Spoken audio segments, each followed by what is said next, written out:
আজকে অনুষ্ঠানের শেষ পর্যায়ে বক্তব্য রাখার জন্য আহ্বান করছি অনুষ্ঠানের সভাপতি কবি ও রম্য লেখক শাহজাহান আবদালীকে।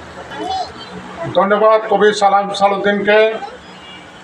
স্বপ্নশ্রী সাহিত্য পরিষদ কর্তৃক আয়োজিত অধ্যাপক আবুল কাশেম ফজলুল হক স্যারের শোকসভা উপস্থিত আছেন কবি ও সংগঠক মোহাম্মদ হোসেন, কুমিল্লা শিক্ষা বোর্ডের সাবেক চেয়ারম্যান প্রফেসর মোহাম্মদ আব্দুস সালাম, কবি ও সম্পাদক জহির হায়দার, বিশিষ্ট কবি ও সাংবাদিক সালাম সালুদ্দিন, বিশিষ্ট ব্যবসায়ী সমাজসেবক মোহাম্মদ মিজানুর রহমান।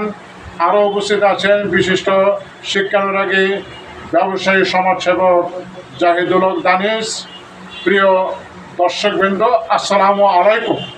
আমি প্রথমে শ্রদ্ধা করে স্মরণ করছি দেশের বিশিষ্ট শিক্ষাবিদ, চিন্তাবিদ, ভবিষ্যৎ বিশিষ্ট লেখক অধ্যাপক আবুল কাশেম ফজলুল হক স্যারকে।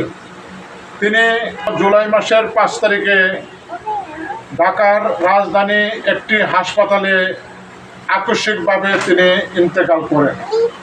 তার 2 সন্তান, প্রথম সন্তানের নাম অধ্যাপক সুচিত্রা শর্মিন এবং দ্বিতীয় সন্তানের নাম দীপন। দীপনের সাথে আমার পরিচয় ছিল, সুসম্পর্ক ছিল। আমি যখন শাহবাগ আজিজ সুপার মার্কেটে বক্তৃতা ক্লাস চালু করি, তার সাথে প্রায় দেখা হতো, আমরা একই ক্যান্টিনে খাওয়া দাওয়া করতাম।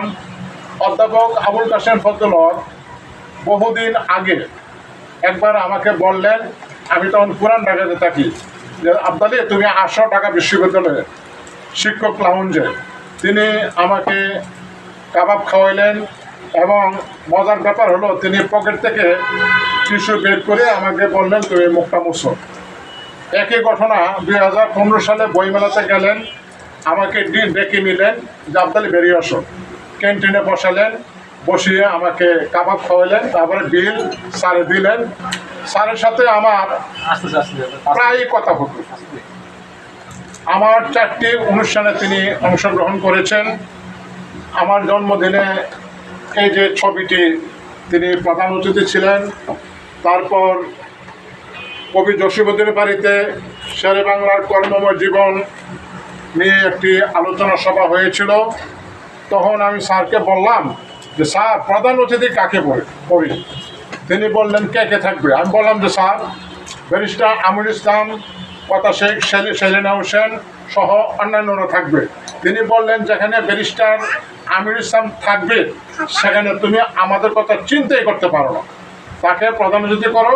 এই যুদ্ধকালীন সময়ে এই রাষ্ট্র নির্মাণে ব্যারিস্টার আমির ইসলাম ছিল অসামান্য অবদান। তারপর 2024 সালের 8ই মার্চ ঢাকার কমলাপুর পল্লীকবি জসিমউদ্দিনের বাড়িতে নৈতিক শিক্ষা ও মূল্যবোধের চর্চা শিরোনামে একটি অনুষ্ঠান করলাম।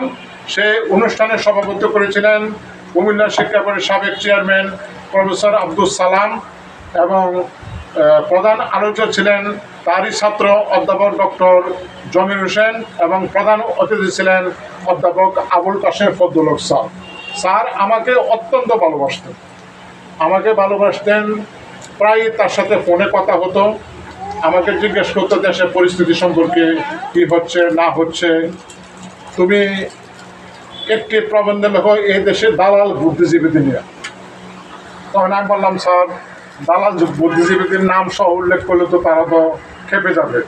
তারপরে লেখলাম আমি পোষ্য বুদ্ধিজীবী, একটি কবিতা।